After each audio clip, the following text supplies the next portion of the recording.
Hello everyone! Ayan, good morning po sa inyong lahat and happy Friday! So for today's video ay gagawa po tayo nitong ating pipino salad. So nakita ko lang po ito sa isang video at sabi ko parang masarap. So itatry ko guys. Kaya lang medyo parang weird kasi nilagyan ng soy sauce. Kaya gusto ko siyang itry guys kung masarap. So meron tayong pipino dito 2 piraso. Binalatan lang po natin iyan. Tapos i-slice lang po natin ng ganyan. So, tinanggalan lang natin ng buto. Pero yung napanood ko guys dun sa video, hindi niya na tinanggalan ng buto. So, in-slice niya lang ng maninipis na bilog. Ayan. Pagkatapos, syempre itong sa akin, parang ganyan na guys, parang papaya, no? So, ayan. After natin ma-slice lahat yung ating pipino dyan, ayan, ita-transfer natin siya guys dito sa ating jar. So, nakita ko guys, nilipat nila yun sa bottle or sa jar din. So, dyan natin imimix pati yung ating mayonnaise. Ayan. So, maglalagay din po pala tayo dyan ng cheese kasi dun sa napanood kong video, naglagay ng cheese. Ayan. Para siguro masarap. Ayan. So, ayan na nga at naglagay na tayo dito ng ating mayonnaise, yung pang salad. Ayan. Tapos, nilagay na rin natin dyan yung cheese.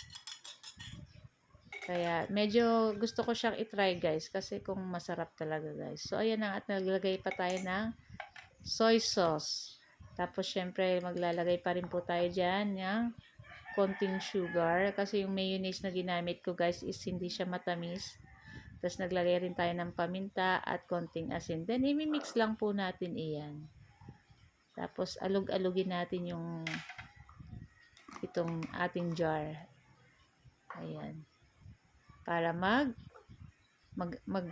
mahalo lahat yung nasa loob nitong ating pipino. Ayan. So, pagkain namin guys, kung makikita nyo parang kakaiba.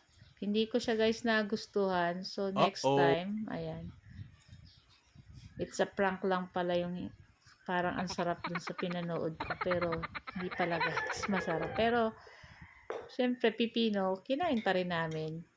Masarap naman po ang pipino. Ayan, nilipat ko na sa another na lalagyan para kami ay kumain. So, parang papaya na ginataan, guys. Hindi ko na to uulitin, promise. Siguro next time, pipino na lang with suka or may mayo pero hindi na maglalagay ng toyo. So guys, ayan, ito lang po ang aking video today.